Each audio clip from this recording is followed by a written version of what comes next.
Meron naman kayong 15 days, sir. Mag-provide ng dokumento na hinahanap namin. Mga import document, sir.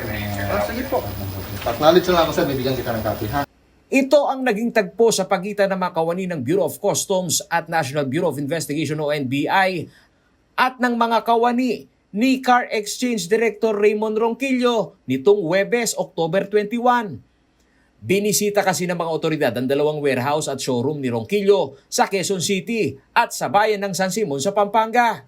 Tila na sorpresa ang mga empleyado ng R33 Car Exchange na nagawang i-countercheck pati na ang mga kagawad ng BOC na nagbigay umano ng letter of visitation upang siyasatin ang mga high-end car sa bodega ng negosyante. Saan po ba sila connected? Dito din po kasi ako trabaho din. Ano po sila dito, sir? Nag-helper din naman po ako. Helper? Opo. Sa inyo ko na lang, sir. Parisid po. Hindi, pwede naman din po. Siyempre, Siyempre, po, paparisid ko sa inyo, sir. pare-pareho naman din po tayong nagkukuha na ng video. So, we will do the same thing kasi so we can inform our boss as well. No problem, sir. Bibigyan po kita ng copy, sir.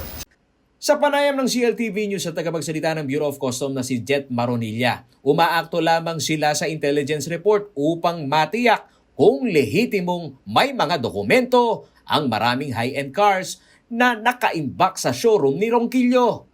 And we're just verifying, no, if these luxury cars actually paid the right duties and taxes. Kasi dun sa ipinasa sa intelligence group namin na information, supposedly yung number of luxury cars na lumalabas does not correspond dun sa, kumbaga parang masyadong madami. Yeah. Yung ano, hindi naman namin sinasabing truthful yun o factual yun.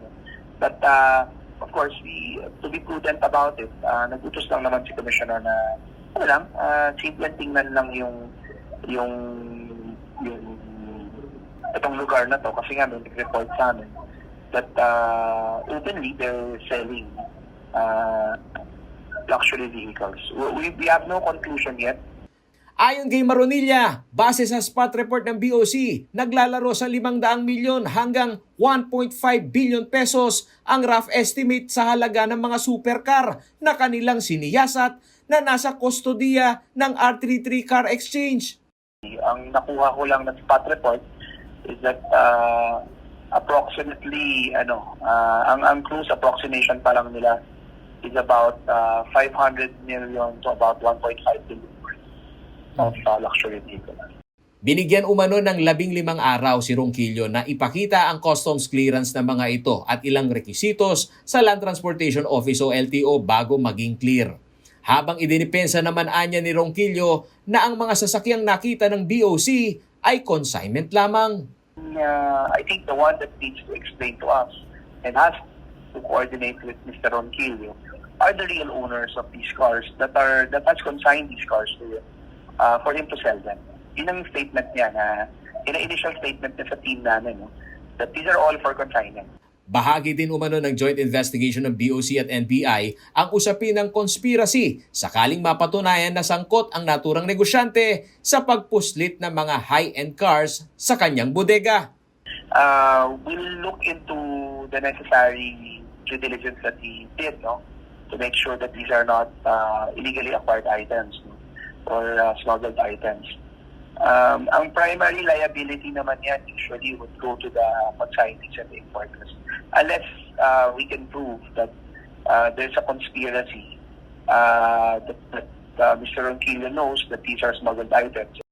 Samantala, sa FB post ng negosyanteng si Raymond Ronquillo, sinabi niya na nakikipag-ugnayan naman sila sa investigasyon at sa tinagal umano nila sa industriya ay wala umanong naging bahid ang kanilang negosyo sa usapin ng pagpuslit ng mga smuggled na sasakyan. Taong 2003 pa sila sa naturang negosyo at mayroong hawak na legal na dokumento ang mga sasakyan kung kaya't handa raw silang ibigay ang anumang requirements na hingin ng BOC. Si Ronquillo ay anak ni Santo Tomas, Pampanga Mayor Gloria Ronquillo at ng yumaong dating Mayor Romy Ronquillo. Paolo G. Santos, CLTV News.